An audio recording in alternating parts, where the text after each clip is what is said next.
जी, screen दिख रही है आप लोगों को? जी दिख रही है विजिबल।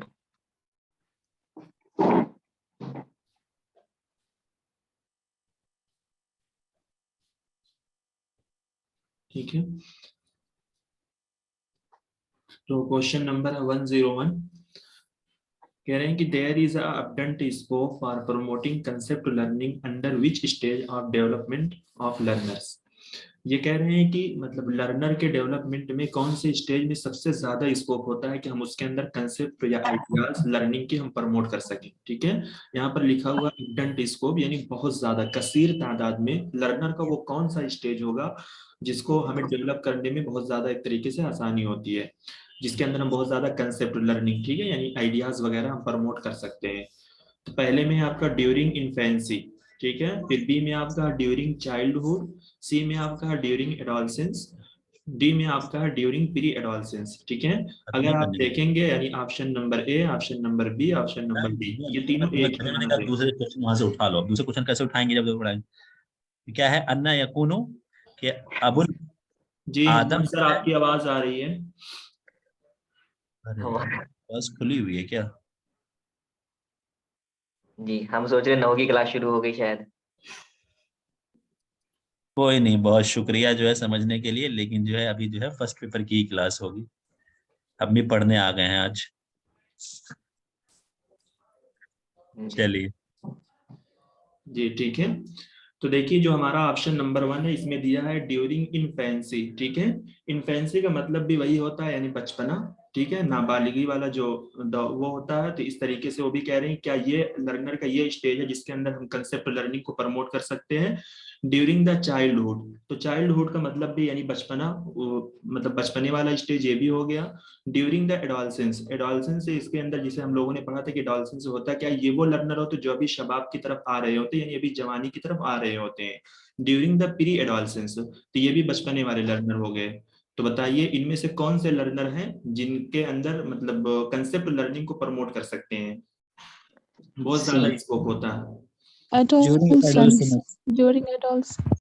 ड्यूरिंग बिल्कुल, एडोलसेंस जो इसका जो सही आंसर होगा ऑप्शन नंबर सी, आप लोगों ने सही बताया ड्यूरिंग द एडोलसेंस, क्योंकि हमें मालूम है कि जो हमारे एडोलसेंस लर्नर होते हैं ये हमारे यही लर्नर होते हैं जो 14 15 16 17 18 साल के बीच के ये माबैन के ये लर्नर होते हैं।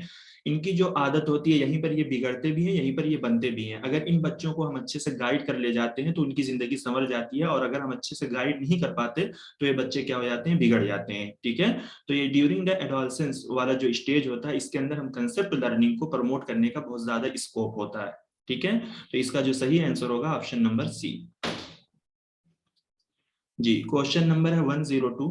ये स्टेटमेंट वाइज ये क्वेश्चन है। पहले स्टेटमेंट में आपको ये कह रहे हैं I straightforward admission of one's own limitation is acceptable in an academic ecosystem.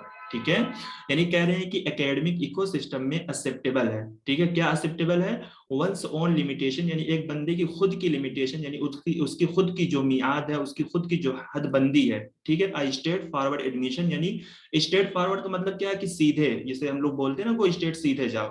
तो यानी बस इस इबारत से ये कहना चाह रहे हैं कि यानी एक बंदे की जैसे एग्जांपल के तौर पर जो कम्युनिटी होती है, जैसे मैं मुस्लिम कम्युनिटी से आता हूँ, कुछ गैर मुस्लिम कम्युनिटी से आते हैं, तो उसकी जो हदूद बंदी होती है यानी जिस हदूद में वो रहता है, जैसे हम मुस्लिम है तो हमारा जो हदूद है कुर्ता पैजामा है या फिर इस तरीके से हमारे रिलीजन की बहुत सारी चीजें जिसको हम फॉलो करते हैं।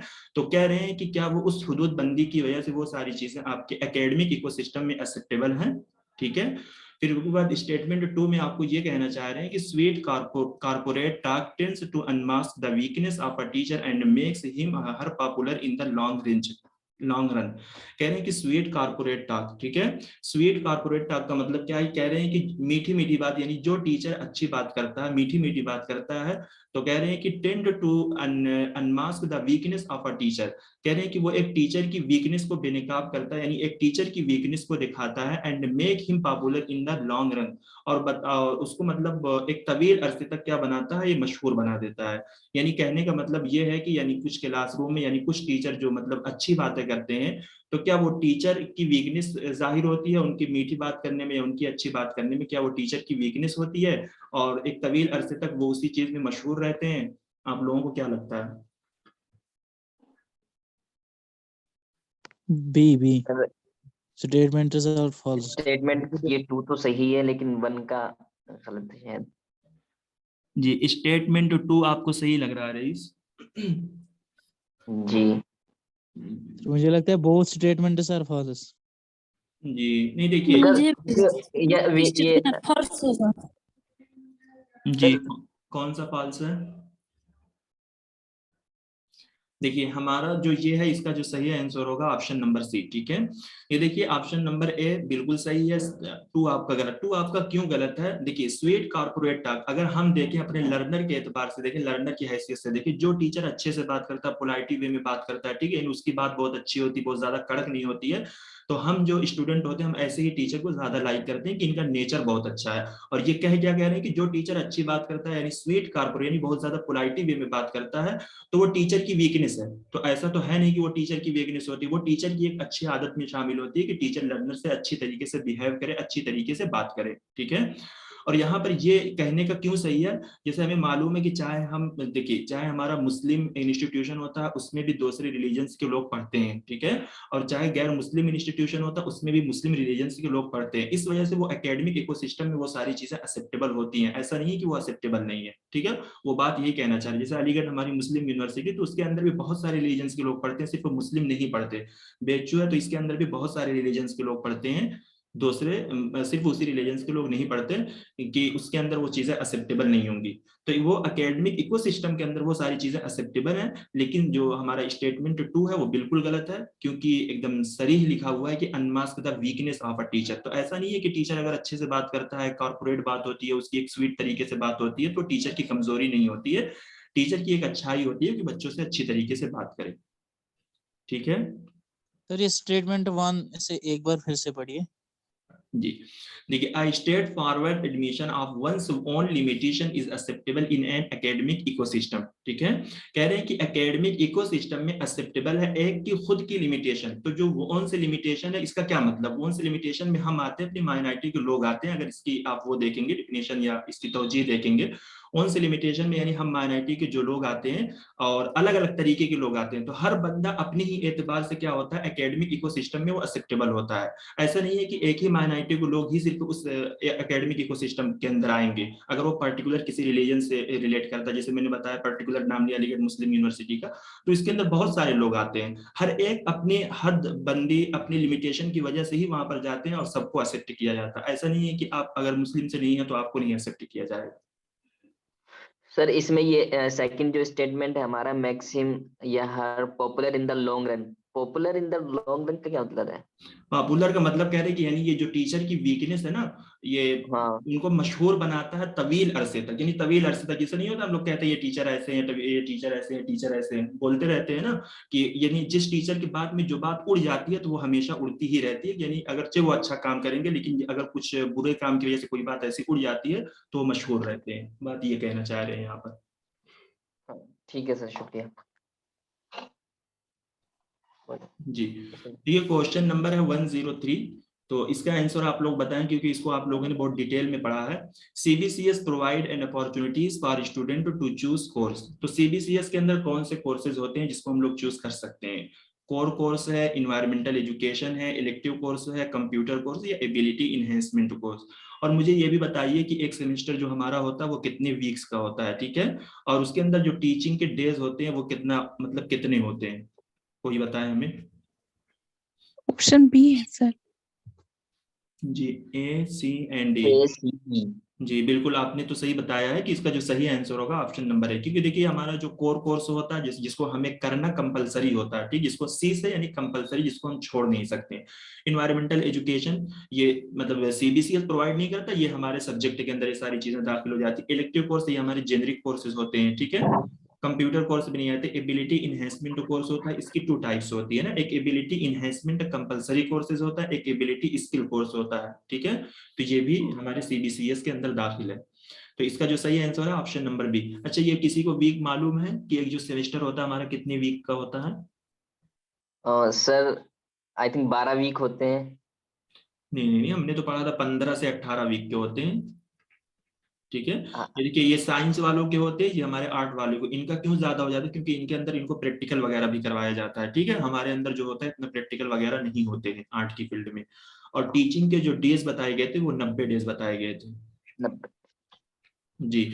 और हमें जो क्रेडिट मिलती है, मतलब कितने कितने हवर्स पे कितनी क्रेडिट हमें दी जाती है? 1 hour 1 credit. जी बिल्कुल, पर आवर्स पर क्रेडिट हमें दी जाती है। ठीक है, तो ये सारी चीजें हैं, ऐसे क्वेश्चन बन जाते हैं तो हमें मालूम होना चाहिए। जी।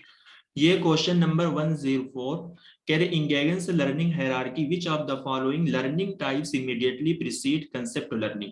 तो देखिए अभी इस जो हमारी इसके बाद क्लास हुई थी उसके अंदर इस थ्योरी को हमने पढ़ा था। ठीक है, तो उसमें जो क्वेश्चन आया हुआ था मैच द कॉलम का क्वेश्चन था। अब यहाँ पर जो क्वेश्चन आया हुआ है तो इसी वजह से हम कहते हैं कि तरतीब से हमें याद करना जरूरी हो जाता है, क्योंकि ये क्वेश्चन अगर देखा जाए वो तरतीब पर ही यानी सीक्वेंस पर ही ये क्वेश्चन डिपेंड हो। तो कह रहे हैं कि गैगन्स की लर्निंग मतलब हायरार्की में आपको बताना है कौन सी लर्निंग है जो कंसेप्ट लर्निंग से पहले आएगी। ठीक है, जैसे कंसेप्ट लर्निंग एक स्टेज है इस थ्योरी का, तो कंसेप्ट लर्निंग से पहले वाला जो स्टेज है वो कौन सा है। जैसे इसकी निमोनिक्स जो हमने बनाई थी वो क्या बनाई थी, SSR नाम का एक लड़का CV लेकर गया DC की पोस्ट के लिए, उसे रिजेक्ट कर दिया गया किसी प्रॉब्लम की वजह से। ठीक है, तो यस का मतलब हमारा क्या हो जाता है, सिंगल लर्निंग है। यस आर से मुराद हमारा क्या था, स्टिमुलेट रिस्पॉन्स है। ठीक है, सी से हमारा क्या था, कोई बताए? सर समसी से हमारा कॉन्सेप्ट हो जाएगा Chain, sir, chain learning. चैनिंग, देखिए ये चैनिंग, सी से Chaining. हमारा चैनिंग है, वी से हमारा क्या था, वर्बल एसोसिएशन है। वर्बल। जी, डी से हमारा डिस्क्रिमिनेंट है, और सी से हमारा यहाँ पर जो दूसरा सी है, ठीक है, वो हमारा Conceptual. कंसेप्ट है। ठीक है, तो यानी अब हमें क्या समझ में आया, कंसेप्ट से पहले हमारा कौन क्या क्या आएगा, डिस्क्रिमिनेंट। Discrimination. ठीक है, Discrimination. तो ये ऑप्शन नंबर डी इसका सही हो जाएगा। आर से हमारा क्या है, जी आर से क्या था, पी से तो प्रॉब्लम सॉल्विंग है ना, आर से हमारा क्या था, रूल लर्निंग था ना। Rule learning sir. जी जी बिल्कुल जी। ठीक है, तो याद कर लीजिए, इससे क्वेश्चन आते रहते हैं, आप ही का फायदा है इसमें। जी, ये देखिए वही क्वेश्चन है हमारा सर समेटिव इवैल्यूएशन। जी सर अभी जो हमने ये डिस्क्रिमिनेशन पढ़ा है इसको वर्बल वो भी कहते हैं क्या, वर्बल एसोसिएशन? नहीं नहीं, वर्बल एसोसिएशन तो इससे पहले है ना, वर्बल एसोसिएशन जहां पर हम वर्ड वगैरह की बात करते हैं, डिस्क्रिमिनेशन तो एक अलग चीज हो गई कि हम दोनों के दरमियान डिफरेंस करने की हमारे अंदर कुव्वत आ जाती है, सलाहियत आ जाती है, फर्क को पैदा करने की। ठीक है सर, ठीक। जी चलिए, इसका आंसर आप लोग बताएं। देखिए ये हमारा है असर्शन और है रीजन। कह रहे हैं कि for insuring the successful teaching learning system both norm reference testing जिसको NRT बोलते हैं एंड क्राइटेरियन डिफरेंस टेस्टिंग जिसको CRT बोलते हैं, procedure for interpretation of score have to be synthesize. ये कह रहे हैं कि इफेक्टिव टीचिंग लर्निंग सिस्टम को इफेक्टिव बनाने के लिए या इंश्योर करने के लिए कह रहे हैं कि ये बोथ यानी norm reference testing and criterion reference testing जो प्रोसीजर बनाया गया है उसके अंदर हम क्या करते हैं, स्कोर का इंटरप्रिटेशन करते हैं। यानी जब हम इसको या टेस्ट लेते हैं स्टूडेंट का कुछ भी करते हैं तो इसी से रिलेटेड हम क्या करते हैं, उनका एक तरीके से टेस्ट लेते हैं और ऐसे ही उनकी स्कोर में हम नंबर डालते हैं। ठीक है, तो ये असर्शन हमारा हो गया। रीजन में क्या कह रहे हैं, parents and educational administrator along with the student themselves need to know the status of accomplishment in the term of laid down criteria and relative position of the participant vis-a-vis that of others. तो ये कह रहे हैं कि parent and educational administration, ठीक है, यानी parents और जो हमारी एजुकेशनल इंतजामिया है, पेरेंट्स एंड एजुकेशनल एडमिनिस्ट्रेशन को भी खुद स्टूडेंट के साथ साथ अलॉन्ग विद द स्टूडेंट यानी स्टूडेंट के साथ साथ नीड टू नो ये जानने की जरूरत है स्टेटस ऑफ द अकम्प्लिशमेंट यानी कामयाबी का status in the term of laid down criteria. Laid down मतलब जो डिक्लेयर किया गया है क्राइटेरिया, यानी वो कह रहे हैं कि जैसे कि जो नॉर्म रेफरेंस टेस्टिंग के जरिए या क्राइटेरियन रेफरेंस टेस्टिंग के जरिए स्टूडेंट को जो स्कोर दिया गया है, ठीक है, एक तो स्टूडेंट अपना जानेगा, उसमें साथ साथ पेरेंट्स और जो हमारी एजुकेशनल इंतजामिया है उसको भी जानना जरूरी है कि यानी मतलब पेरेंट्स ये जाने कि मेरे बंदे के अंदर कितना इफेक्ट आया, स्टूडेंट अपना खुद का इवेल्युएशन करेंगे। और दूसरी बात ये कि साथ ही साथ जो मतलब जो कॉलेजेस होते हैं जो उसकी इंतजामिया, तो वो भी जाने कि हमारे जो बच्चे हमारे कॉलेज के बच्चे हैं उनकी इंप्रूवमेंट कैसी है। फिर उसके बाद में ये कह रहे हैं कि and relative position of participant vis that of others, कह रहे हैं कि और ये भी जानने की जरूरत है relative position of the participant vis-a-vis that of others, ठीक है।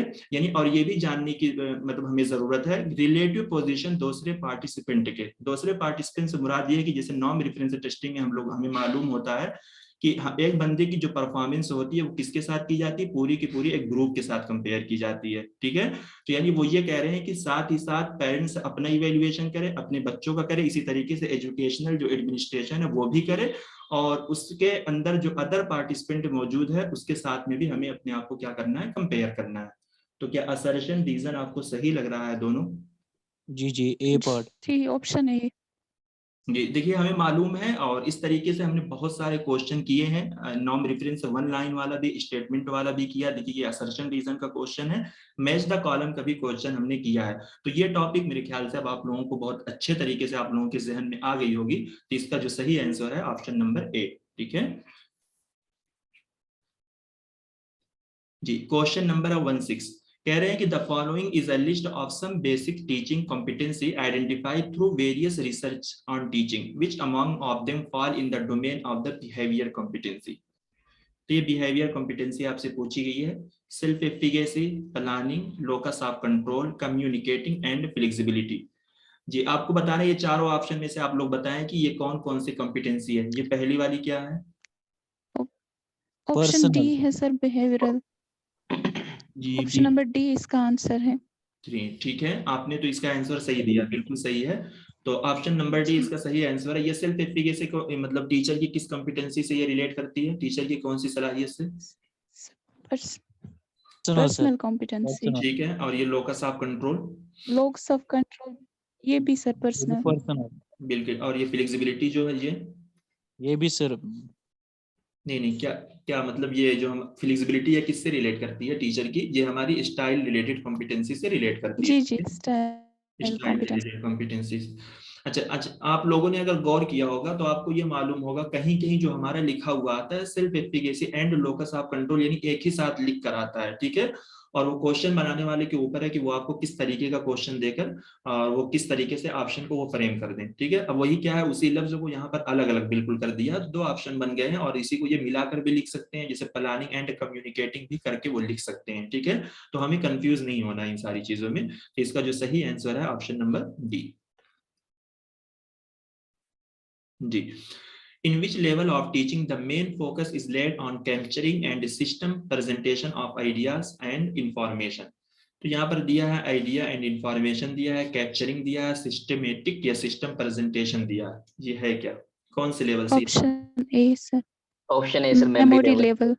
ठीक है, मेमोरी लेवल, चलिए ठीक है जी। अब ये बताइए क्वेश्चन नंबर है 108 विच theory of learning support reflective of teaching. कह रहे हैं कि इसमें से, यानी ये जो थ्योरी दी हुई है, theory of conditioning, reinforcement theory, drive reduction theory, cognitive field theory, तो इसमें से आपको बताना है कौन सा रिफ्लेक्टिव लेवल ऑफ टीचिंग से मतलब रिलेट करेगा।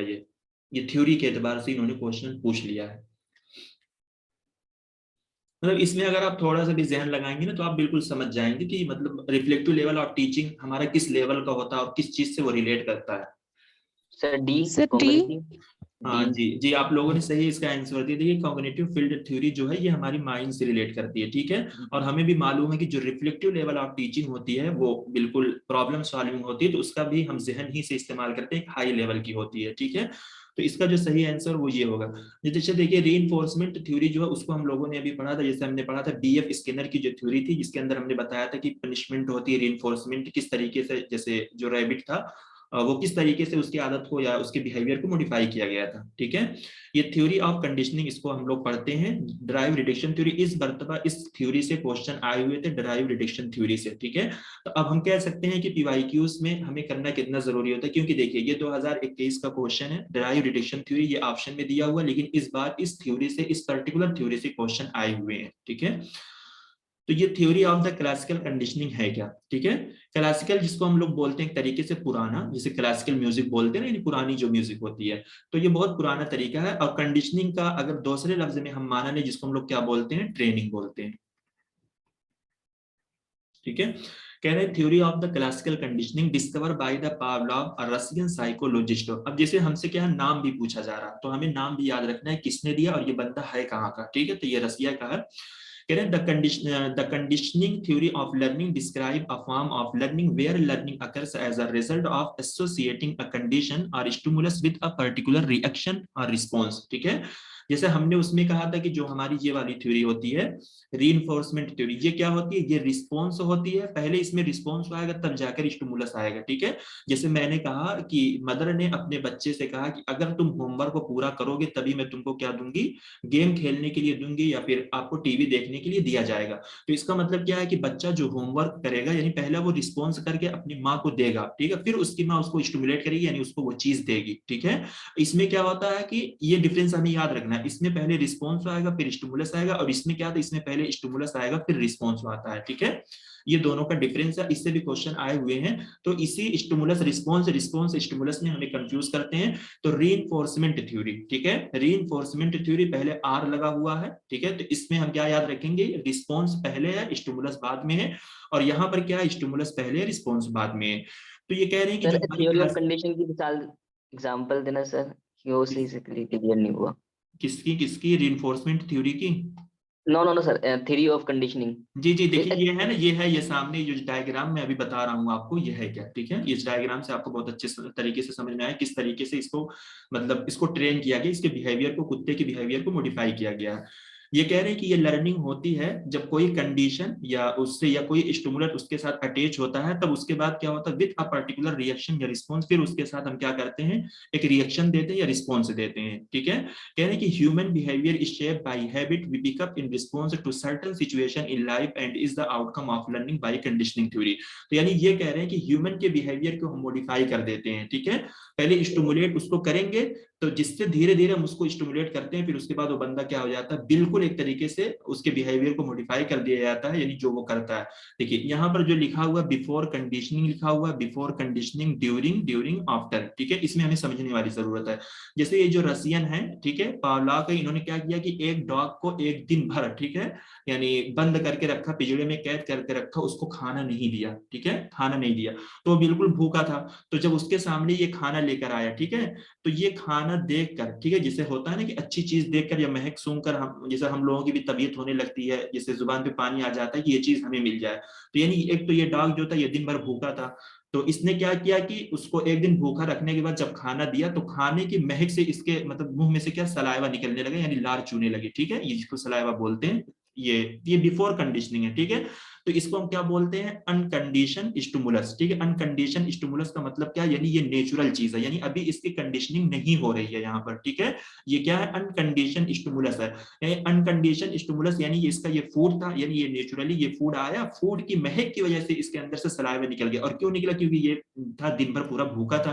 तो इसको हम क्या बोलेंगे, अनकंडीशन रिस्पॉन्स बोलेंगे, यानी ये भी इसका नेचुरली रिस्पॉन्स है। जैसे होता है ना कि हम लोग अगर भूखे रहते हैं, अगर हमारी तबीयत चाहती है हमें कुछ खाने के लिए, तो कुछ अच्छी चीज अगर हमें महक जाती है तो हमें लगता है कि हमें वो चीजें मिल जाए, तो हमारा नेचुरल रिस्पॉन्स होता है कि हमारी जुबान पर पानी आ जाता है। तो अभी ये बिफोर कंडीशनिंग है। ठीक है, अभी यहाँ पर उसकी ट्रेनिंग नहीं हो रही, इसको चेंज नहीं किया जा रहा। ठीक है, ये पहला है। फिर उसके बाद सेकंड में उसने क्या करता है, ये भी बिफोर कंडीशनिंग से पहले है। फिर दूसरे दिन उसने क्या किया, सिर्फ उसके सामने क्या किया, बेल बजाया। ठीक है, तो इसको न्यूट्रल बोलते हैं। ठीक है, न्यूट्रल से मतलब ये हो गया कि यानी इस जिसका कुत्ते पर कोई फर्क नहीं पड़ा। ठीक है, देखिए सिर्फ दूसरे दिन उसने क्या किया, बेल बजाया, तो ये नेचुरल स्टिमुलस है। ठीक है, यानी बेल बजाना उसका ये जो पावलॉव है तो उसका एक नेचुरल। जी न्यूट्रल न्यूट्रल शायद। जी जी, न्यूट्रल न्यूट्रल स्टिमुलस जो है, तो जिसकी वजह से क्या है कि इसका कोई फर्क इसके ऊपर नहीं पड़ा, तो इसने कोई रिस्पॉन्स नहीं किया। रिस्पॉन्स का मतलब देखिए यहाँ पर कोई सलाइवा वगैरह नहीं निकाला, और यहाँ पर सलाइवा निकाल दिया है, तो कह रहे कि नो कंडीशन रिस्पॉन्स। तो इसका मतलब हम कह सकते हैं यानी बेल बजाने से, जैसे बोलते हैं ना घंटा, उस पर कोई फर्क नहीं पड़ा। तो ये हो गया, यानी पहले दिन खाना दिया भूखे रखकर, जिसकी वजह से उसको मतलब क्या, एक तरीके से भूखा था तब वो लार निकल गई, वो अनकंडीशन स्टिमुलस था, अनकंडीशन रिस्पॉन्स था। और यहाँ पर दूसरे दिन उसने क्या किया, न्यूट्रल स्टिमुलस दिया, यानी सिर्फ घंटी बजाया, जिसकी वजह से इसके अंदर कोई सर आया और कोई रिस्पॉन्स ये नहीं किया।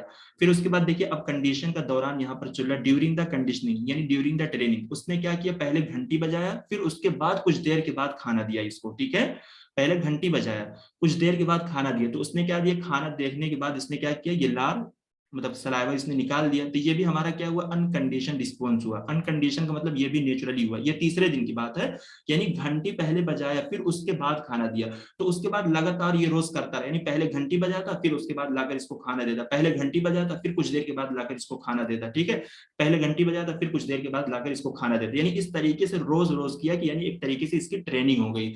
तो आखिर में ये कहते हैं कि आफ्टर द कंडीशनिंग, कंडीशनिंग में आखिरी दिन वो ये करता है, यानी कंडीशनिंग के बाद सिर्फ वो घंटी बजाता है, जिसकी वजह से ये इतना ट्रेन हो गया था कि वो ये समझ गया कि अगर घंटी बजेगी तो मुझे क्या मिलेगा, खाना मिलेगा।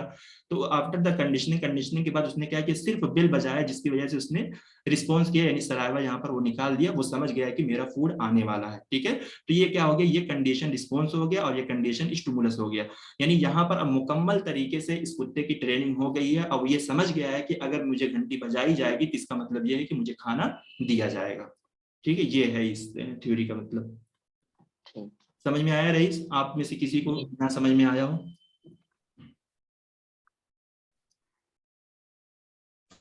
आ गया सर समझ। समझ में आ गया ना? हाँ, तो बस इतना हमें याद रखना है कि ये क्या होता है, ये पहले स्टिमुलस होगा, उसके बाद हम यहाँ पर रिस्पॉन्स करेंगे, ठीक है। जैसे घंटी बजाई जाती है तब वो रिस्पॉन्स करता है, ठीक है। और जो हमारी रीइंफोर्समेंट थ्योरी है उसमें पहले क्या होता है, उसमें पहले रिस्पॉन्स होता है, तब वो क्या होता है, हमारा स्टिमुलस होता है, ठीक है। और ये हमारी जो ड्राइव रिडक्शन थ्योरी, जिससे इस बार क्वेश्चन आए हुए हैं, ठीक है। ड्राइव का मतलब ये होता है किसी चीज की इच्छा, यानी किसी मतलब इच्छा, यानी जिसको हम करने के लिए आमादा होते हैं, जो करने का दिल हमारा चाहता है, ठीक है। रिडक्शन का मतलब ये होता है कि जब उस काम को हम कर लेंगे, इसका मतलब ये है कि उसको हम रिड्यूस कर लेंगे। तो कह रहे कि ये थ्योरी किसके जरिए दी गई है, साइकोलॉजिस्ट क्लर्क हुल्क के जरिए ये दी गई है। तो इसमें ये एग्जांपल दी हुई है, we eat when we are hungry to reduce discomfort the hunger cause within our bodies, ठीक है। फिर उसके बाद this is a significant example of drive reduction theory when we are cold, ठीक है। कहते हैं जब हमें ठंडी लगती है, हम ठंडे होते हैं, we put on a sweater to adjust our need for warmth and maintain our body temperature. तो यानी ये कह रहे हैं कि जब अगर हमें किसी चीज की जरूरत होती है, जरूरत का मतलब ये है कि अगर हमें किसी चीज की इच्छा होती है, जैसे हमें ठंडी लग रही है, ठीक है, तो उसकी जरूरत हमें ये है कि उसको उसको मतलब रिड्यूस करने के लिए, उसको खत्म करने के लिए क्या है कि हमें अपने ऊपर स्वेटर पहन लेना चाहिए, ठीक है, ताकि हमारी बदन क्या हो जाए, गर्म हो जाए। अगर हमें भूख लगी है तो उस भूख को मिटाने के लिए, उस भूख को रिड्यूस करने के लिए हमें क्या कर लेना चाहिए, हमें खाना खा लेना चाहिए। जैसे यहाँ पर जो ये अच्छी सी एग्जांपल दिए हुए हैं, ये दिया हुआ है कि अनबैलेंस इक्विलिब्रियम, ठीक है। इक्विलिब्रियम का मतलब साइंटिफिक की इस्तेलाह में ये बोलते हैं कि जब हमारा जो बॉडी का तवाजुन है, या हमारा जो बॉडी का टेम्परेचर बिल्कुल अनबैलेंस होता है, यानी बराबर नहीं रहता। एग्जाम्पल के तौर पर ये कह रहे हैं कि अगर आपके बॉडी में पानी की कमी है, ठीक है, आपको जरूरत है पानी की, आपका जो बॉडी का बैलेंस है, जो तवाजुन वो बराबर नहीं है, आपको पानी की कमी है, तो आप अगर आपके अंदर पानी की कमी है तो आपकी ये ख्वाहिश होगी कि मैं क्या करूं, पानी पीऊं, ताकि वो मेरी चीज क्या हो जाए, रिड्यूस हो जाए, ताकि वो चीज मेरी क्या हो जाए, खत्म हो जाए। तो यहाँ पर हमारी इच्छा होती है, यानी ड्राइव, हम प्यासे होते हैं और हम चाहेंगे कि हम पानी पी लें। फिर उसके बाद देखो ड्राइव रिड्यूसिंग द बिहेवियर, तो यहाँ पर क्या है कि हम क्या करते हैं, पानी पी लेते हैं, ड्रिंकिंग कर लेते हैं, जिसकी वजह से क्या होती है, हमारी जो इच्छा होती है, यानी हमारी जो एक तरीके से चाहत होती है पानी पीने की, जब हम उसको पी लेते हैं तो वो क्या हो जाती है, वो चीजें हमारी खत्म हो जाती हैं, ठीक है।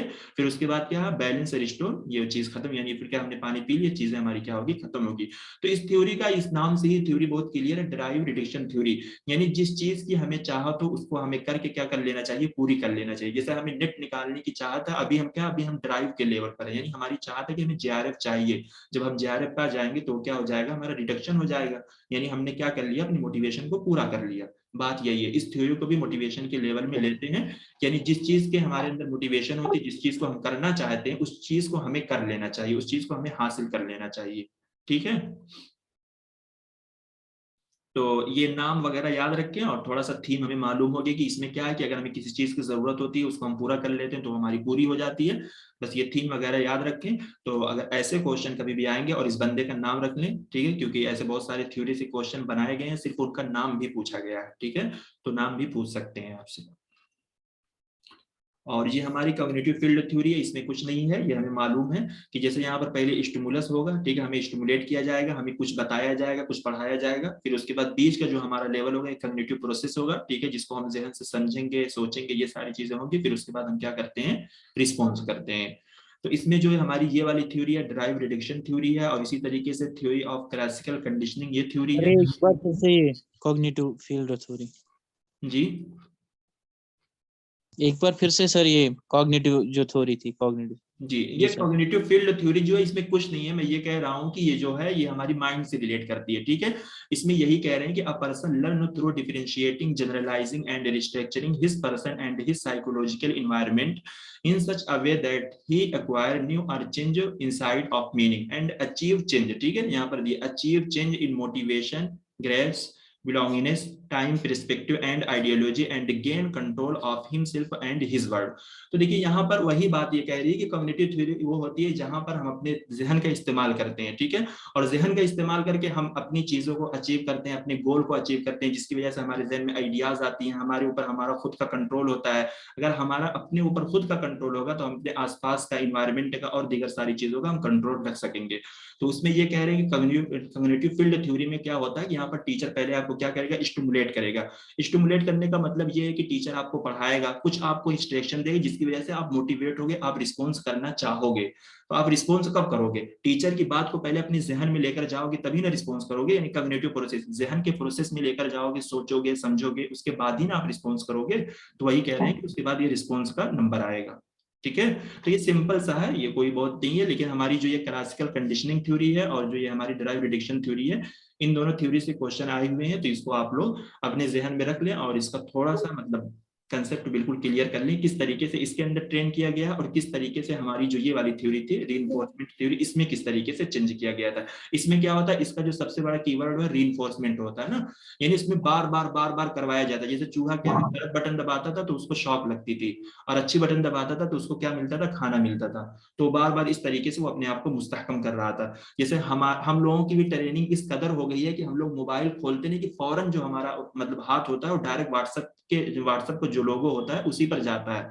तो ये किस वजह से जाता है, वो हमारी ट्रेनिंग हो गई है, ठीक है। इस तरीके से हमारा बिहेवियर ही वही बन गया है कि अगर हम कुछ देखते नहीं, बार बार कोई चीज करते हैं, मैसेज खोलने के लिए देखेंगे, डायरेक्ट व्हाट्सएप पे क्लियर करेंगे, यही सारी चीजें हम करते हैं, जिससे क्या है कि हम खुद अपने आप को एक ट्रेन हो जाते हैं। तो ये तो बहरहाल जानवर है, ये एक थ्योरी देना था और थ्योरी के जरिए ये समझाना था कि किस तरीके से हम लोगों के बिहेवियर को मॉडिफाई कर सकते हैं, ठीक है। बस सर, जो ये रीइंफोर्समेंट है, इसमें इफ की कंडीशन होगी ना, मतलब यहाँ पे अगर आपको लगा हुआ नजर आए तो, हाँ नहीं देखिए, अगर आप ये काम इसमें करोगे। कंडीशन तो यही है ना, इसमें कंडीशन क्या होती है, इसमें पनिशमेंट भी होती है ना। जैसे माँ ने कंडीशन तो यही लगाई है कि ना पहले रिस्पॉन्स करोगे तभी हमें आपको स्टिमुलेट करूंगी। तो स्टिमुलेट का मतलब हाँ, ये है, जैसे एक हमने उसमें पढ़ा था ना कि इसको एक नेगेटिव रीइंफोर्समेंट होता है, एक पॉजिटिव रीइंफोर्समेंट होता है।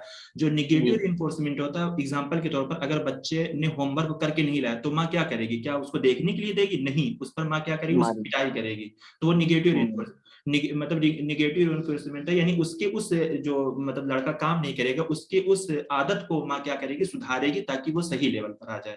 एक पॉजिटिव रिइंफोर्समेंट होता है, एक निगेटिव। पॉजिटिव में काम करके लाएगा तो मिलेगा, निगेटिव में अगर नहीं करके लाएगा तो उसको वहां पर डंडा मिलेगा, यानी पनिशमेंट मिलेगी। ठीक है सर, क्लियर हो।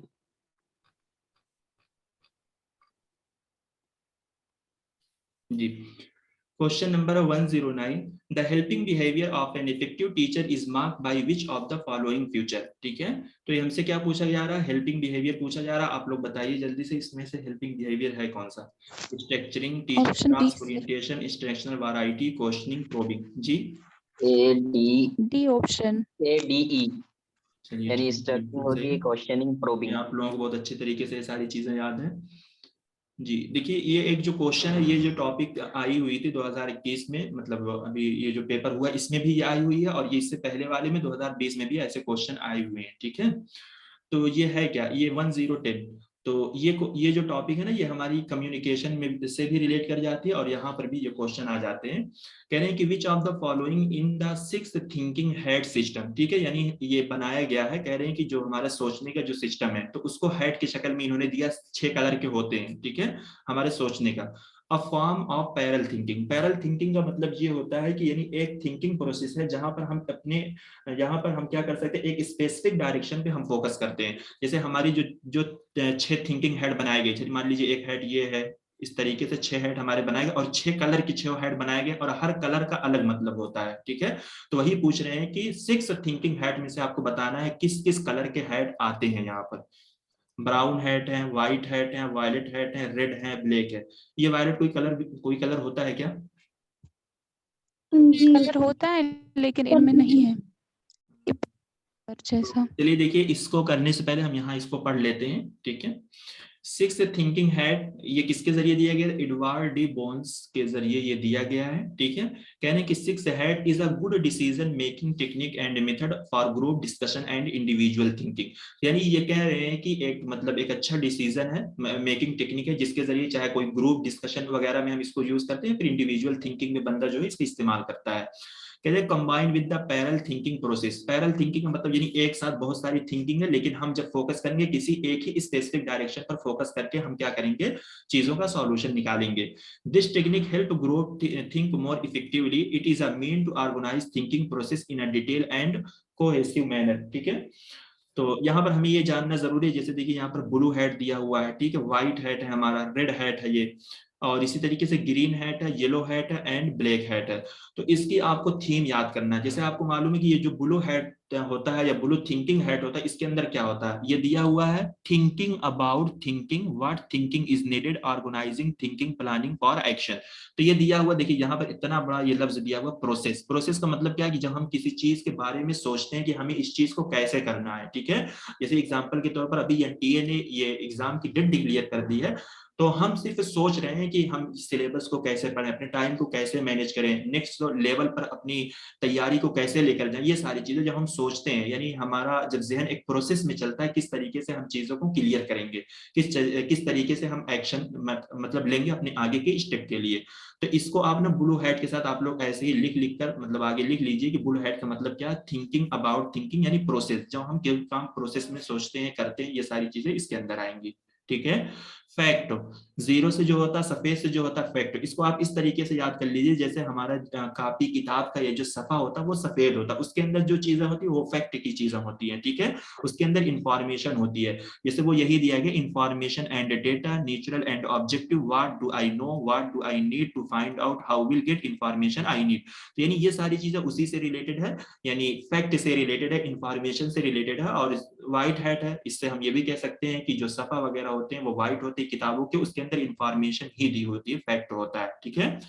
और जो हमारा रेड हैट है, रेड का मतलब क्या, फीलिंग, और ये हमारा इमोशन से रिलेट करता है, ठीक है। ये आपको इसकी सिफत भी पूछी जा सकती है, हेड का नाम लिखकर आपको मैच द कॉलम में दिया जा सकता है, आप मैच करिए कौन फैक्ट से रिलेट करेगा, कौन प्रोसेस से, कौन फीलिंग से। तो रेड हेड जो होता है ये हमारा फीलिंग से रिलेट करता है, यानी इमोशन से रिलेट करता है।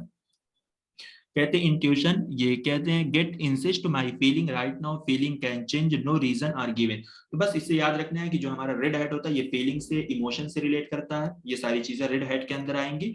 और ग्रीन हेड जो हमारा होता है ये क्रिएटिविटी से, ठीक है, यहाँ पर दिया हुआ क्रिएटिविटी क्या है, देखिए आइडियाज है, alternate possibility, solution to black head problem. तो ये क्रिएटिविटी मतलब कैसे कि जब हम अपने जहन में आइडियाज लाते हैं, ठीक है, कि हम प्रॉब्लम का सॉल्यूशन किस तरीके से निकालें, तो ये हमारा ग्रीन हेड है, इसका सबसे बड़ा कीवर्ड है क्रिएटिविटी, ठीक है। और येलो हेड जो है इसमें हमको बेनिफिट मिलती है, ठीक है।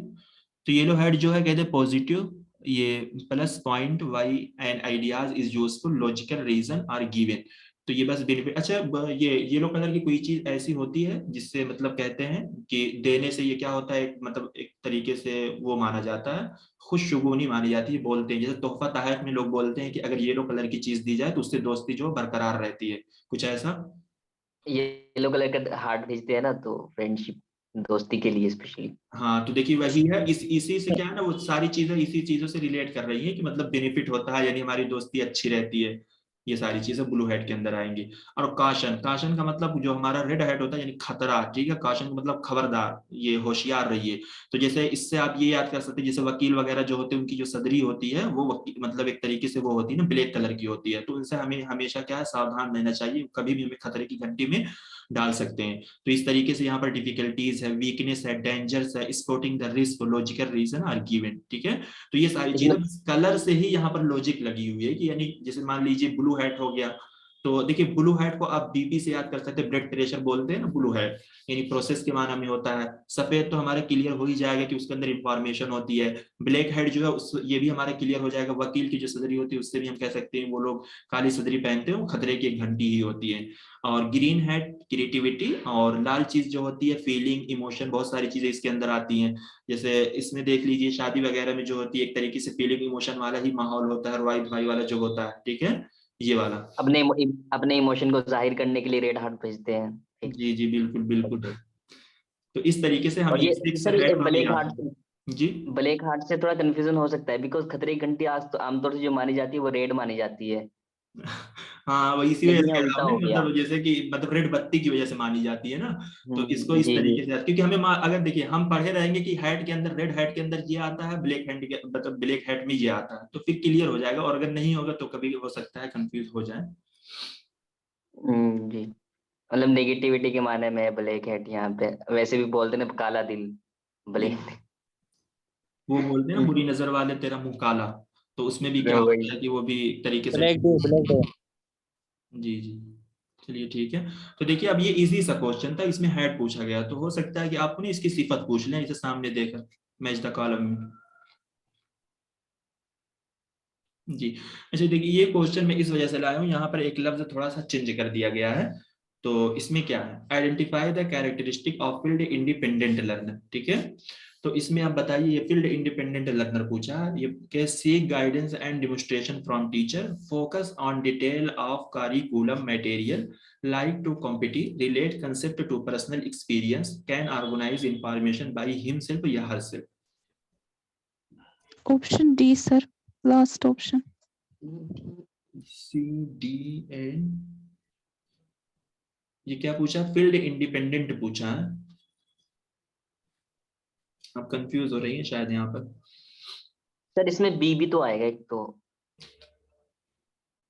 जी देखिए, उस दिन मैंने आप लोगों को बताया था ये वाला जो ऑप्शन था, और वहां पर लिखा भी था, मैंने अलग अलग कर दिया था कि एनटीए के एतबार से ही मैंने उस ऑप्शन को अलग किया था, कि जो पर्सनल एक्सपीरियंस से मुझे कंसेप्ट लगता को है रिलेट करेंगे वो ये वाले नहीं होंगे, वो टीचर करके बताएगा उनको, जो हमारे डिपेंडेंट होते हैं।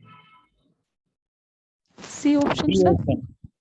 जी देखिए, यहाँ पर जो है ना बी है, इसी वजह से मैंने इस क्वेश्चन को लिया है कि आप लोग मतलब ये इसमें कंफ्यूज होंगे, कारिकुलम इसके अंदर, वहां पर जो एक क्वेश्चन आया तो उसके अंदर क्या था, मतलब इस तरीके से स्ट्रक्चर्ड कारिकुलम वहां पर लिखा हुआ था, ठीक है। और यहाँ पर क्या था, focus on detail of curriculum material, यानी कारिकुलम के मटेरियल पर डिटेल में इनका क्या पढ़ने पर फोकस होता है, ठीक है। ये नहीं कहा गया है कि इनके लिए कारिकुलम होगा या फिर स्ट्रक्चर वे में ये पढ़ेंगे, कारिकुलम का मटेरियल, इसके अंदर बहुत सारी चीज आ जाएंगी कारिकुलम के मटेरियल में, स्ट्रक्चर नहीं, कोई चीज खास नहीं की गई है, ठीक है, कारिकुलम का मटेरियल कहा गया, तो उस मटेरियल में बहुत सारी चीज आ जाएंगी। तो वही कहा कि इनका जो फोकस होगा on detail of curriculum material, तो इसको, इसमें क्या है कि हम बी को कंसीडर करेंगे, ठीक है। तो इस एतबार से हमारा जो सही आंसर होगा B, D, B C and D आएगा, बी सी। जी जी जी तो ई यहाँ नंबर आएगा सी। सर, जी बी सी एंड ई। हाँ जी जी यही कह रहा हूँ ना, इसी वजह से मैंने लिया था कि इसमें देखिए हमें कंफ्यूजन ना हो, अगर ये वाला भी पॉइंट हमारे पास उठ कर आए तो आप लोग जो अगर अलग किए होंगे कि फील्ड इंडिपेंडेंट और डिपेंडेंट का क्या है, तो ये इसी पे ये फोकस होना चाहिए, इसको आप लोग अलग कर लें अभी, ठीक है। तो इसी वजह से मैंने लिया था, क्योंकि यहाँ पर कंफ्यूजन हो सकती थी।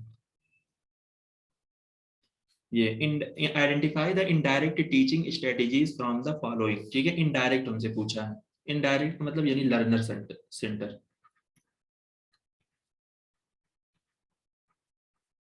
Gaining attention, information, the learners of the objective and presenting the stimulus material, concept building through exemplar and non-exemplar, explaining exemplification and practice.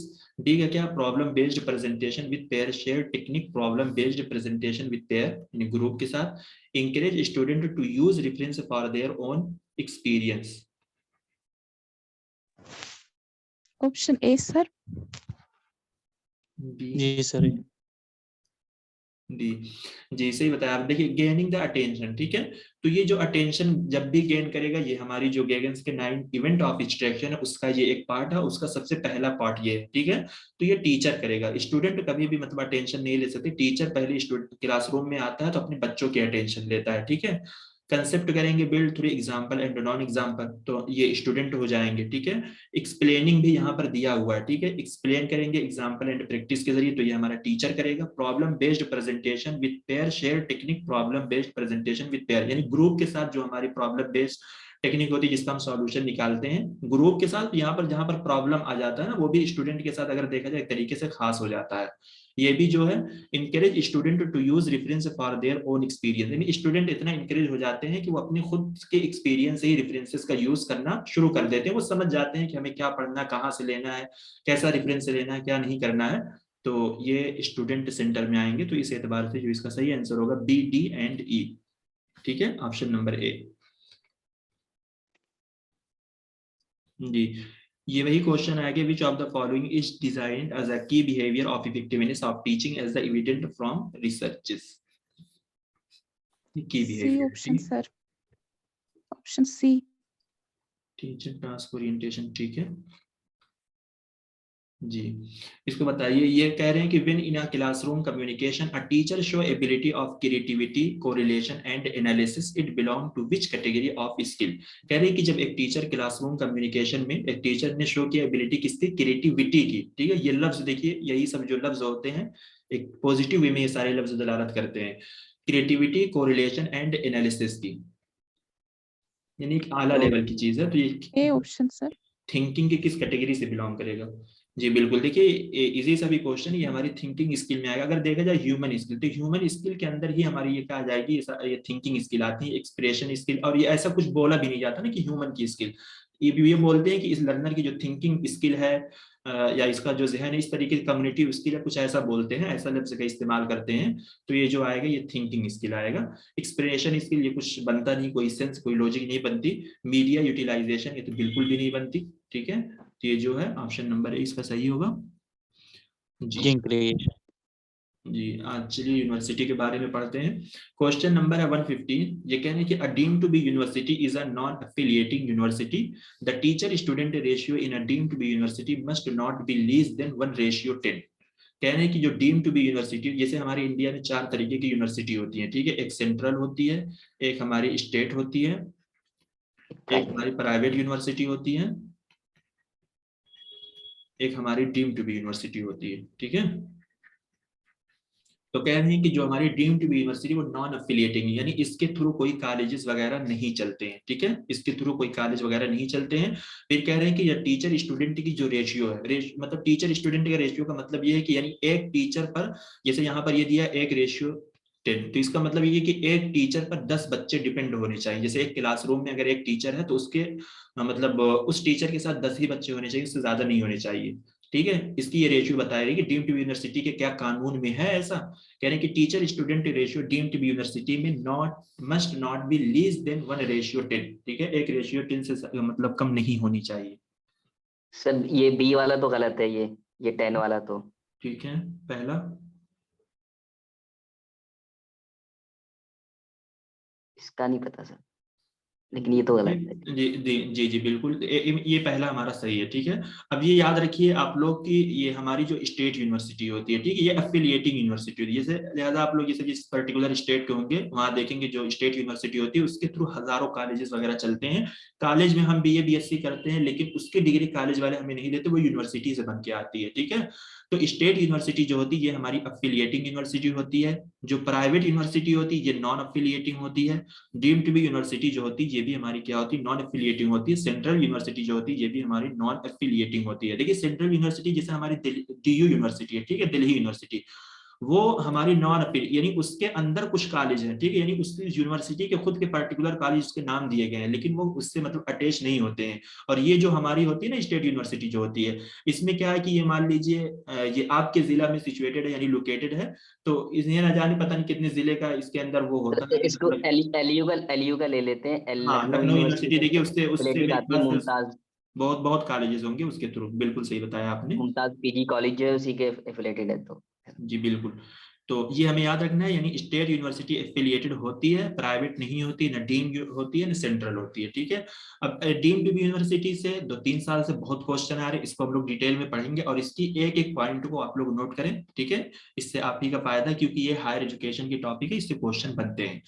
कह रहे हैं कि deemed to be university and institution of higher education other than universities working very high standard in specific area of study. ये क्या है, ये एक specific area study में काम करे। जैसे एग्जांपल के तौर पर जितनी भी हमारी डीम्ड टू बी यूनिवर्सिटी होगी, ठीक है, वो उसका एक स्पेसिफिक नाम होगा। स्पेसिफिक नाम का मतलब जैसे अगर कोई डीम्ड टू बी यूनिवर्सिटी होगी ना तो उसका नाम होगा साइंस यूनिवर्सिटी, ठीक है, साइंस टेक्नोलॉजी यूनिवर्सिटी। या फिर अगर कोई मान लीजिए मतलब लैंग्वेज की यूनिवर्सिटी है, मतलब डीम्ड टू बी यूनिवर्सिटी, तो उसका नाम होगा लैंग्वेज यूनिवर्सिटी।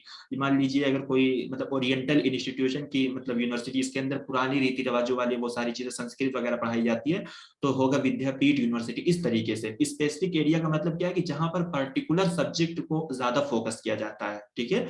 जैसे जैसे हमारी एक वो है ना जो हमारे क्वेश्चन पे बहुत आती है, नीपा। न्यूपा क्या है, नेशनल एजुकेशन एडमिनिस्ट्रेशन प्लानर, इस तरीके से कुछ है।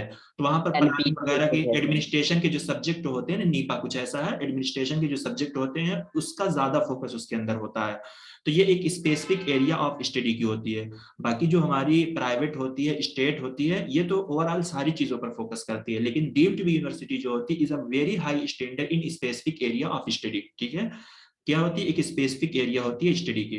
Can be declare by the central government on the advice of the university grand commission. ये बनाई जाती है किसके जरिए, यूनिवर्सिटी ग्रैंड कमीशन के एडवाइस पर, सेंट्रल गवर्नमेंट के एडवाइस पर ये बनाई जाती है। देखिए जो डीम्ड टू बी यूनिवर्सिटी होती है, मान लीजिए किसी स्टेट में वो सिचुएटेड है, तो हमें ये लगता है कि वो उस स्टेट के जरिए बनाई गई है। स्टेट यूनिवर्सिटी जो होती है वो स्टेट के मतलब लेजिस्लेचर से वो बनाई जाती है।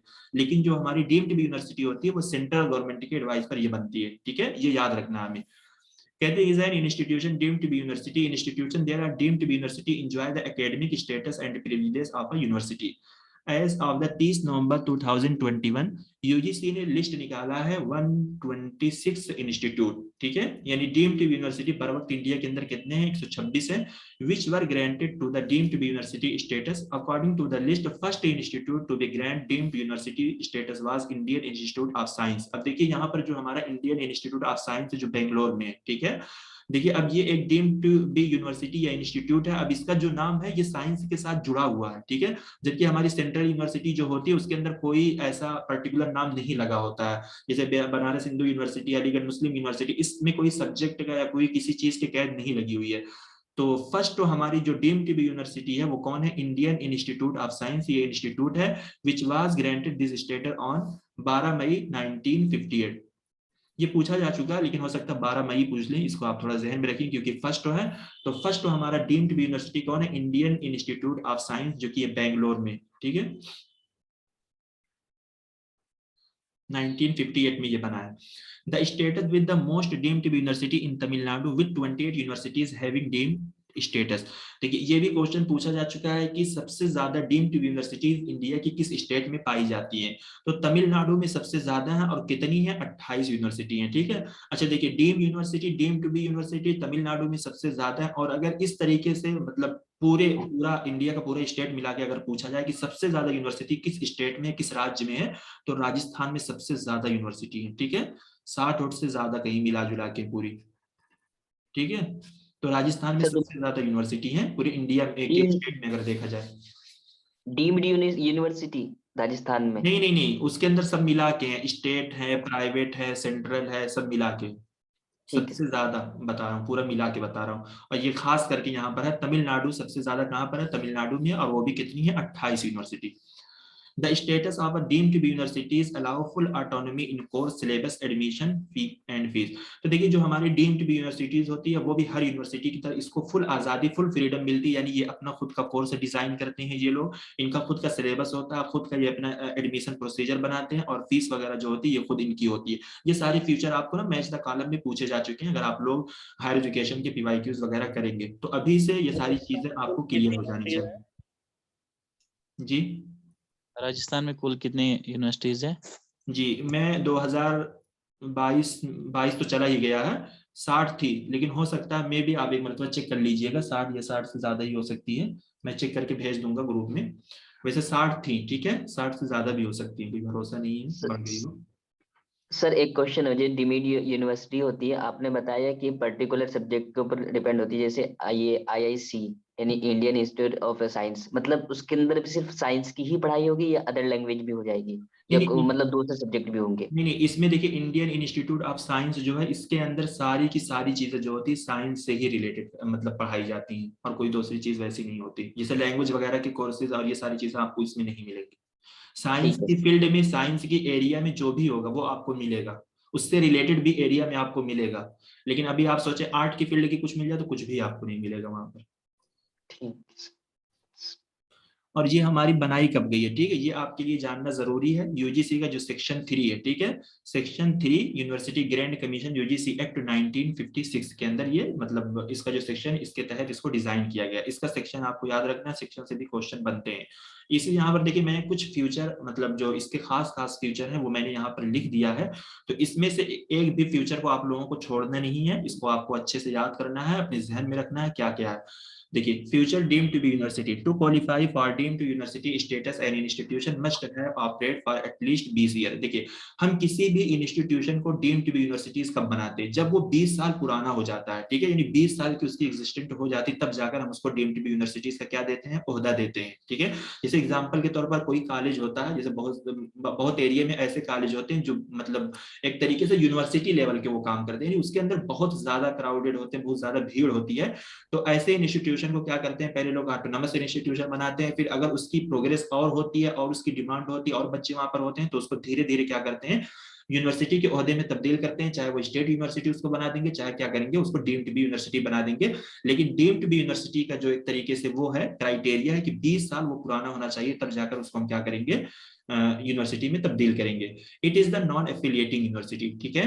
They have their own admission process, ये खुद का इनका एडमिशन प्रोसेस होता है, किसी पर डिपेंड नहीं होते। ऑर्गेनाइज करते हैं देयर ओन एग्जामिनेशन, यानी सिलेबस भी बनाते हैं अपना, खुद का ये एग्जाम कंडक्ट करते हैं, ये सारी चीजें, फीस वगैरह सब इनकी अपनी बनी होती है। All deemed to be universities can issue degree for courses that are provided at the time, ठीक है, जाहिर सी बात है ये एग्जाम कराएंगे, सब कुछ कराएंगे तो ये डिग्री वगैरह भी देते हैं।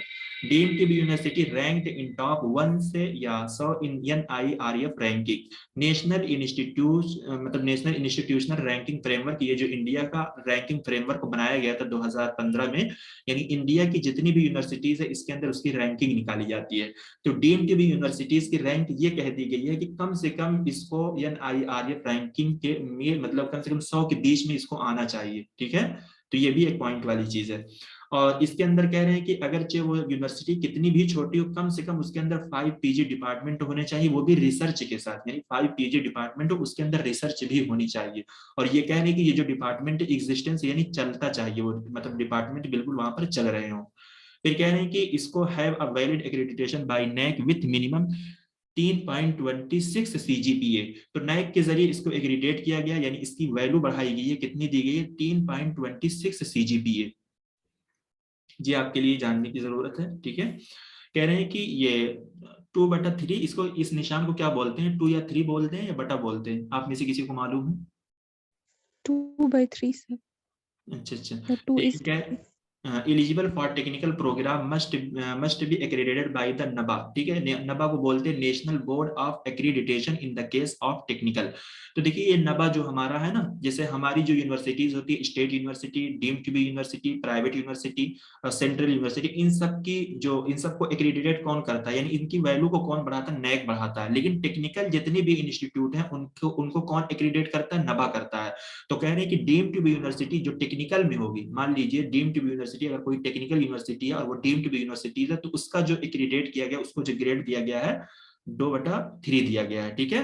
और ये सारे सब अलग अलग पर्टिकुलर के लिए, लेकिन ये टेक्निकल के लिए खास है, ठीक है। NABA ये जो बॉडी है ये हमारी टेक्निकल के लिए खास है, और NABA के जरिए इसको 2/3 दिया गया है, वो भी टेक्निकल के लिए दिया गया है, और ये जो है ये सबके लिए दिया गया है, ठीक है।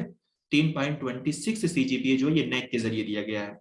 De novo institution is a type of deemed to be university, देखिए deemed to be university की कैटेगरी में एक इंस्टीट्यूशन बनता है जिसको बोलते हैं de novo। बस आपको ये याद रखना है, अगर de novo से क्वेश्चन आएगा तो आपका जहन ये जाना चाहिए कि ये किसके अंदर आएगा, deemed to be university के अंदर आएगा। Teacher student ratio shall not be less then 1 sir ये फिर से बोलिए, 2:3 ये वाला 2/3। देखिए ये NAAC होता है ना, NAAC आपको मालूम है, NAAC जो हमारी इंडिया की एक बॉडी बनाएगी जो यूनिवर्सिटी को एक्रीडेट करती है, ठीक है, यूनिवर्सिटी की वैल्यू को बढ़ाती है, ठीक है। तो जो नैक होगी वो सारी मतलब जैसे कि वो टेक्निकल एजुकेशन को छोड़कर ही नैक जितनी भी यूनिवर्सिटीज है, यानी टेक्निकल यूनिवर्सिटी को छोड़कर, ठीक है, टेक्निकल जितनी भी कॉलेजेस हैं या इंस्टीट्यूशन है या यूनिवर्सिटीज हैं, उनको छोड़कर नैक हर एक यूनिवर्सिटी की ग्रेडिंग करती है, हर एक को एक्रीडेट करती है, ठीक है। क्यों करती है? क्योंकि टेक्निकल के लिए नबा एक बॉडी बनाई गई, जैसे नैक ये सबके लिए बनाई गई है ना, और ये नबा सिर्फ टेक्निकल के लिए बनाई गई है। अब समझ में आया?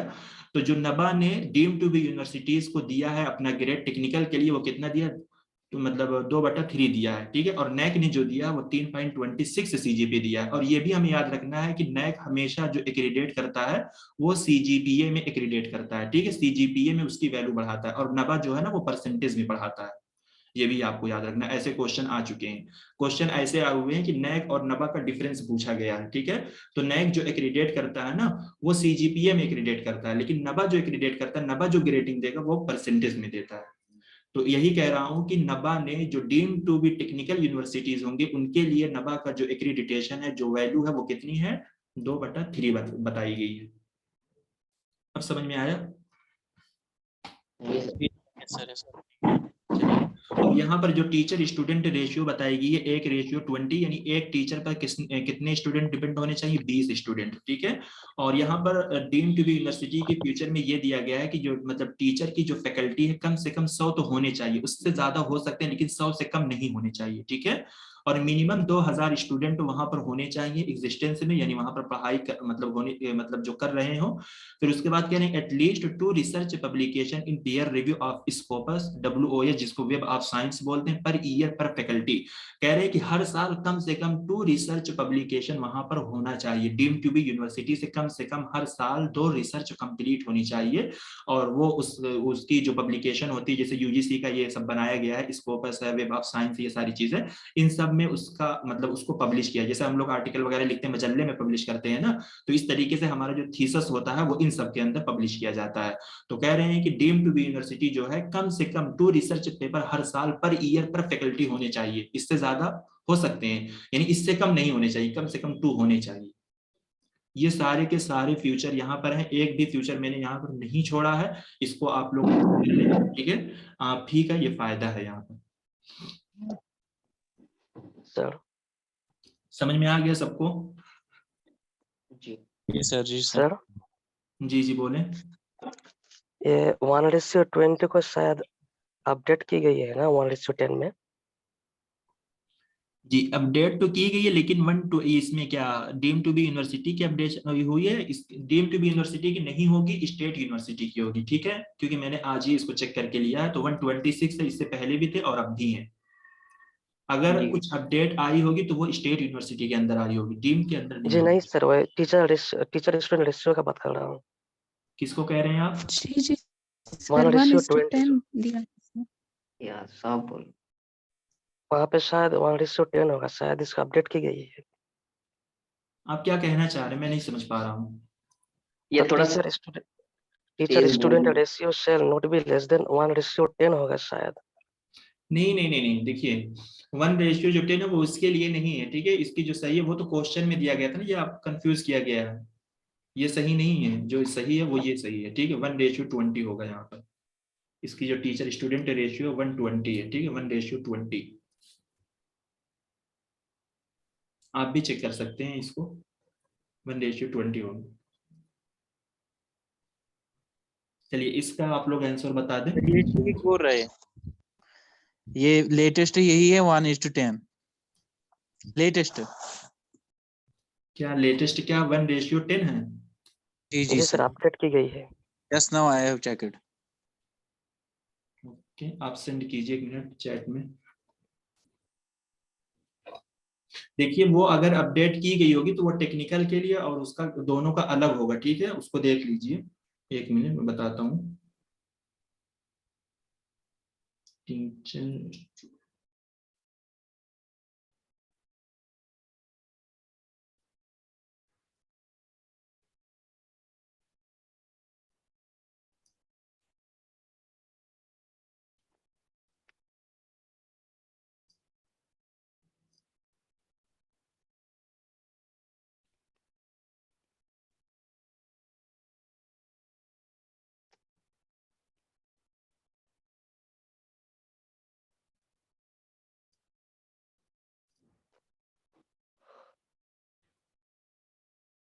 1 मिनट पर नहीं बता रहे हैं।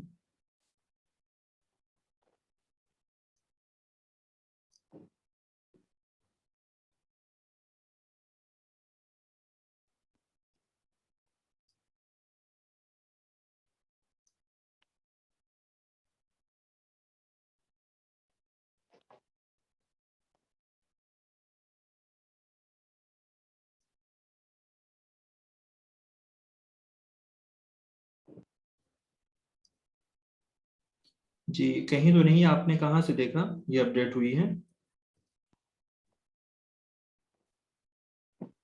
आपने कहाँ से देखा है? वो भेजिए थोड़ा स्क्रीनशॉट ग्रुप में या कहीं पर। जी वो तो आपने ऊपर की चीजें कॉपी करके दी है ना, उसको अंदर से खोल के देखिए। यही तो ऊपर लिखा हुआ आ रहा है, तो हम भी देख रहे हैं।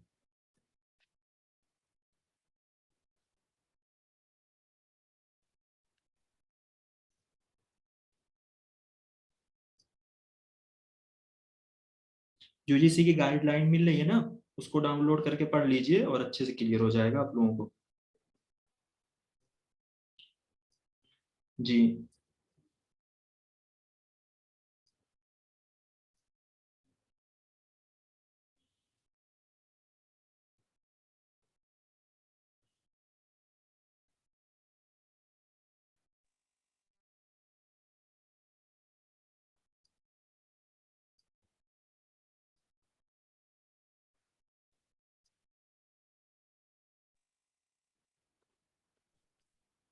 हाँ भाई। जी नहीं देखिए यहाँ पर ये दिया हुआ है, एक दूसरी जगह दिया हुआ, और ये इनकी जो किताब है नवदीप मैम की, उन्होंने भी यही लिख रखा है। ठीक है, 1:20 लिख रखा है। और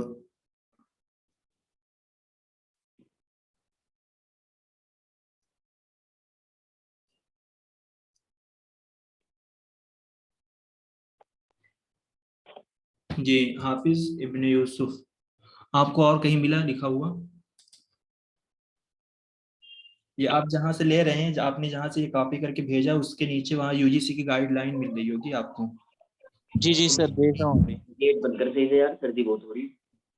जी उसको देख लीजिए, हाँ उसको देख लीजिए, अगर उसमें होगा तो फिर ठीक है, ठीक है।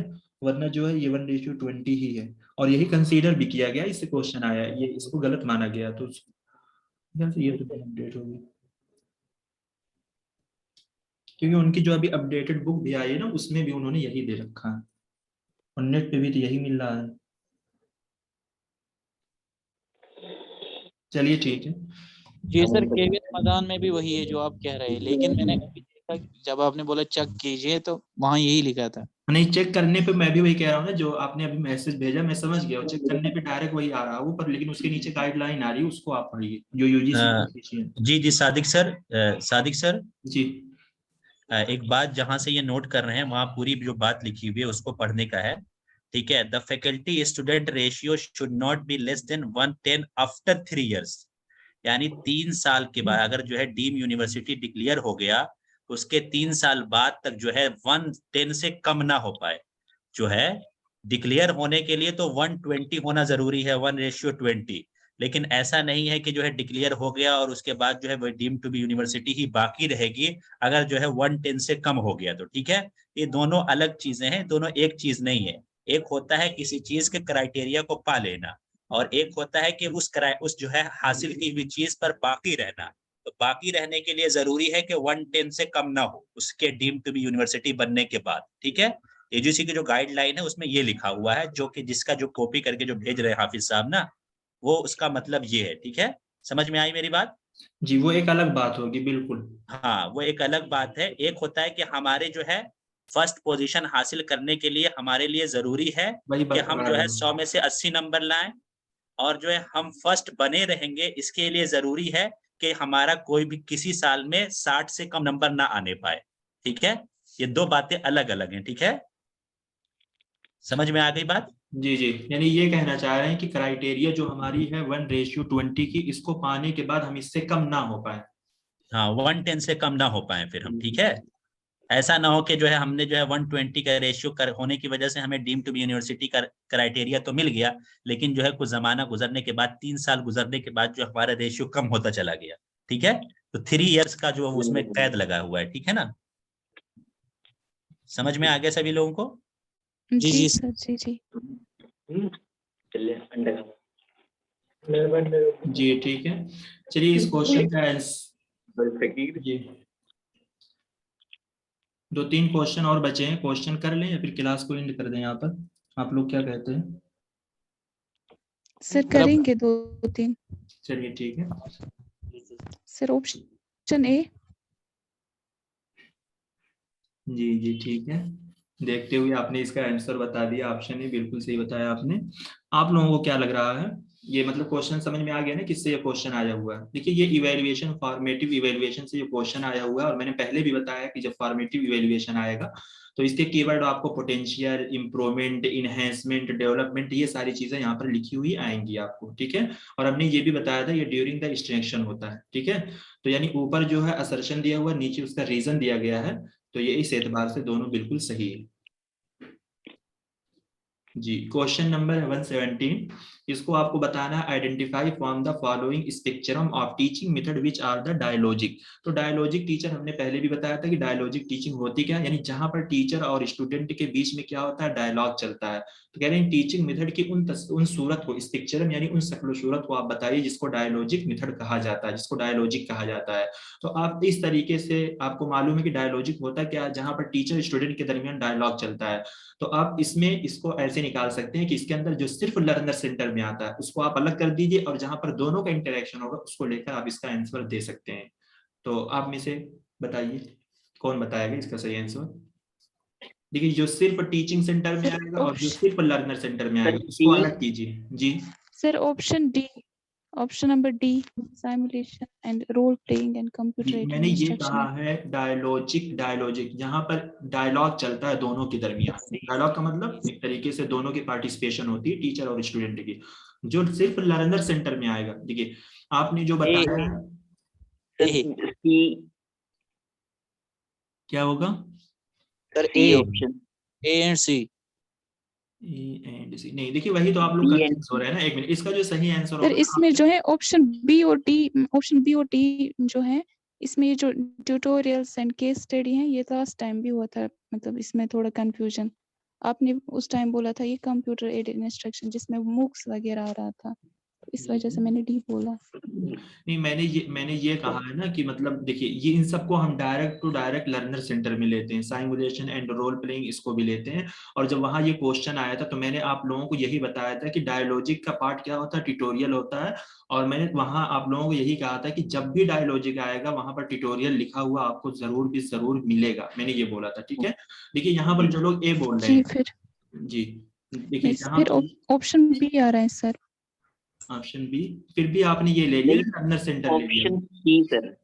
जी जी ये सी होगा, ऑप्शन बी सी, जहां दोनों की एक तरीके से एंगेजमेंट हो रही है, मतलब डायलॉग चल रहा हो टीचर का। देखिए यहाँ पर इंटरएक्टिव प्रेजेंटेशन भी दे रखा है ना ग्रुप डिस्कशन के साथ।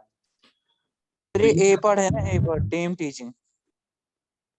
टीम टीचिंग तो सर अलग होती है ना शायद। देखिए टीम टीचिंग जो होती है इसमें लर्नर का कोई वो नहीं होता, ये टीचर सेंटर होगा। मैंने पहले बताया टीम टीचिंग हमारी इंडिया में तो नहीं होती होगी, जहां पर 2-3 टीचर एक क्लास में एक साथ टीच करते हैं, और डिमोस्ट्रेशन जो होता है ये डेमो टीचर करके दिखाता है, ठीक है।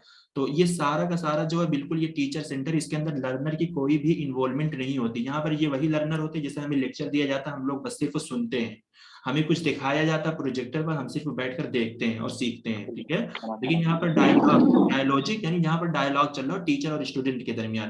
Tutorial and case studies, tutorial मैंने बताया था कि ये वो टीचिंग होती है जहां पर टीचर एक तरीके से ट्यूशन वाली टीचिंग होती है, यहाँ पर टीचर मतलब एक तरीके से स्मॉल ग्रुप में बच्चों को पढ़ाता है। तो अगर ट्यूशन भी देख लिए तो वहां पर भी टीचर जाता है, टीचर का पूरा फोकस टीचर स्टूडेंट के दरमियान ही होता है, डायलॉग के जरिए ही वो बातचीत करते हैं। और केस स्टडी यानी इनडेप्थ स्टडी होती है ट्यूशन वगैरह में। ट्यूटोरियल जो हो गया, ग्रुप डिस्कशन में भी टीचर की पार्टिसिपेशन होती है, स्टूडेंट की भी होगी, और यहाँ पर इंटरएक्टिव प्रेजेंटेशन, इंटरएक्शन दोनों के दरमियान हो रही है, ठीक है। तो ये डायलॉजिक को आप लोग अलग कर लीजिए, डायलॉजिक जहां भी आएगा वहां पर ट्यूटोरियल लिखा हुआ जरूर मिलेगा, ग्रुप डिस्कशन होगा। देखिए मैंने वहां पर भी आपको बोला था डिमोन्स्ट्रेशन एक होता है, एक होता है डिस्कशन होता है, ठीक है। इन दोनों का फर्क आपको याद रखना है। तो डायलॉजिक के साथ discussion, tutorial, case studies, interactive presentation, ये सारी चीजें आएंगी, ठीक है। Simulation and role playing, computer administration and practical task भी यहाँ पर दिया हुआ है। तो ये सारा का सारा बिल्कुल खालिस तौर पर ये लर्नर सेंटर हो जा रहे हैं। यहाँ पर मतलब डायलॉजिक की कोई सेंस ही नहीं बनती, ना ऑप्शन नंबर ए में बनेगी, न डी में बनेगी, न ई में बनेगी, ठीक है। तो इसका जो सही आंसर होगा ऑप्शन नंबर बी सी, यानी ऑप्शन नंबर सी। समझ में आ गया? जी जी सर आ गया। चलिए ठीक। देखिए एक थ्योरी यहाँ पर दी हुई है पियाजे की, ठीक है, कम्युनिटी डेवलपमेंट। इस पर्टिकुलर थ्योरी से बहुत क्वेश्चन आए हुए हैं, ठीक है। तो मैं सोच रहा हूँ कि इस थ्योरी को मैं आप लोगों को यहीं पर पढ़ाऊं। तो देखिए इसको हमें याद रखना है। पहला हमारा होता है सेंसरी मोटर स्टेज होता है, दूसरे को हम बोलते हैं प्री ऑपरेशनल स्टेज बोलते हैं, तीसरे को हम बोलते हैं कंक्रीट ऑपरेशनल स्टेज बोलते हैं, फोर्थ को हम बोलते हैं फॉर्मल ऑपरेशनल स्टेज होते हैं। तो इसको हमें सीक्वेंस में याद करना है। इसको हम कैसे याद कर सकते हैं? इसको हम ऐसे याद कर सकते हैं, आप याद करिए सपा का चुनाव फारिस जीत गया, ठीक है।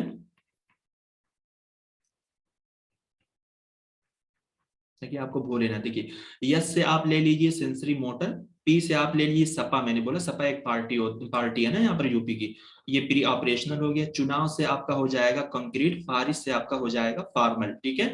ये आपका कुछ भी इससे नहीं, बस ये लफ्ज जोड़ने के लिए है। सपा का चुनाव फारिस जीत गया। तो सेंसरी मोटर स्टेज जो होता है, बस हमें ये याद रखना है, इसके अंदर जो लर्नर होते हैं 0 से 2 ईयर्स के होते हैं, ठीक है, यानी ये सबसे पहला। और जो प्री ऑपरेशनल होता है इसके अंदर 2 यानी मतलब 2 से लेकर 7 साल के होते हैं। कंक्रीट ऑपरेशनल में जो बच्चे होते हैं 7 से 11 के होते हैं। फॉर्मल ऑपरेशनल होते हैं 11 ईयर्स ओल्ड, यानी ये अडल्टहुड होते हैं। फिर उसके बाद के सब आएंगे, ठीक है। 11 के बाद की जितने हैं ये सबसे लास्ट स्टेप है, यानी सबसे बड़ा स्टेज है फॉर्मल ऑपरेशनल स्टेज। तो अब इसके अंदर हमें देखना है कि इसके अंदर जो बच्चे होते हैं वो किस किस तरीके से चीजों को करते हैं, ठीक है। तो ये 0 से 2 ईयर, मतलब 2 से 6 है, और 7 से 11 है, ठीक है, और यहाँ पर 12 है। देखिए 2 से 7 होगा, ठीक है, यहाँ पर 6 हो गया है।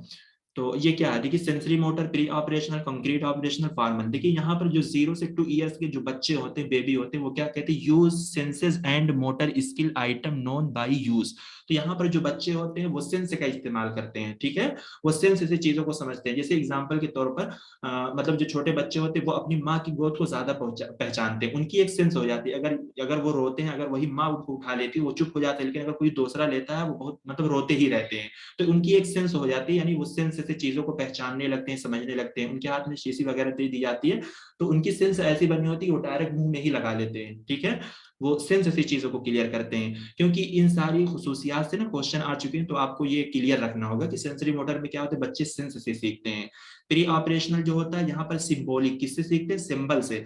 जैसे देखो symbolic thinking language used, ecocentric, यहाँ पर जो बच्चे होते हैं इकोसेंट्रिक होते हैं। क्यों होते हैं? जैसे सिंबल से सीखते हैं, एग्जांपल के तौर पर वो उनको मतलब जैसे कोई खेलने वाली चीज होती है, कोई भी चीज होती है, उनको दे दी जाए, अगर बता दी जाए, एक बार दिखा दी जाए, तो वो समझ जाते हैं, सिंबल देखकर वो समझ जाएंगे। और इकोसेंट्रिक किस वजह से होते हैं? एग्जांपल के तौर पर अगर किसी लड़के का कुछ खिलौना होता है, आपको मालूम होगा 2 से 6 साल के जो बच्चे होते हैं, वो उनकी कोई चीज होती है खेलने वाली होगी, कोई गाड़ी होगी या कुछ भी होगी, वो जल्दी अपनी चीज किसी को नहीं देते, वो इगोसेंट्रिक होते हैं। क्योंकि वो अपनी चीज को पहचानते हैं, सिंबल से भी पहचानते हैं और भी हर तरीके से वो पहचानते हैं। तो उनके अंदर ये इगोसेंट्रिक होता है कि वो अपनी चीज किसी को जल्दी नहीं लेने देते हैं, मार धाड़ करते रहते हैं। जो 4 साल 5 साल के बच्चे होते हैं, अगर एक ही साल मतलब 5-5 साल के बच्चे एक जगह 2 जगह रह जाएं, तो ना वो अपनी चीज किसी को देंगे, ना वो बच्चा अपनी चीज किसी को देगा। इस वजह से इसको इगोसेंट्रिक बोलते हैं, ठीक है।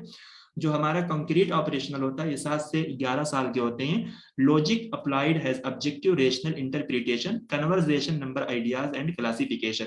यहाँ पर देखिए कन्वर्सेशन दिया हुआ है, यानी 7 से 11 साल के जो बच्चे होते हैं ना, इनके अंदर लॉजिक वगैरह आ जाती है, यानी एक तरीके से इन्वायरमेंट के बारे में ये अवेयर होना शुरू हो जाते हैं। जैसे आपको मालूम है कि जो 7 से 11 साल के बच्चे होते हैं, बाहर कुछ होता है, लड़ाई होती, झगड़ा होती है, वो फौरन घर में आकर बताते हैं कि अम्मी ये हो रहा, अब्बू ये हो रहा है, ठीक है।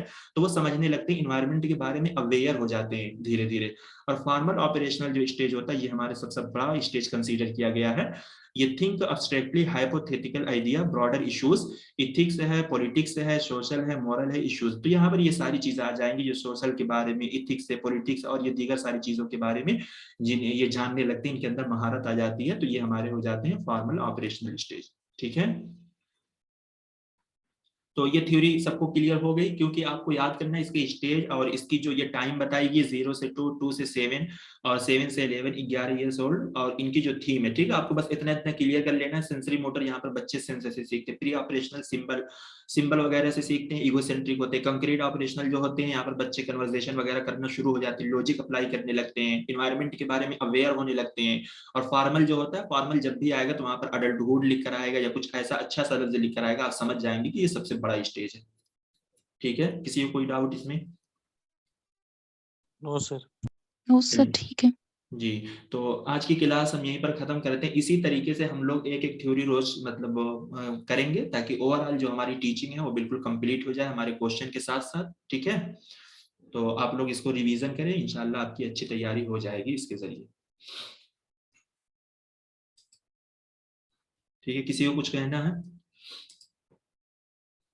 सर दुआ की दरख्वास्त। बिल्कुल बिल्कुल, हम तो बिल्कुल दुआ करते हैं, आप लोग भी अपनी एफर्ट लगाएं, इंशाल्लाह जरूर आपको कामयाबी मिलेगी।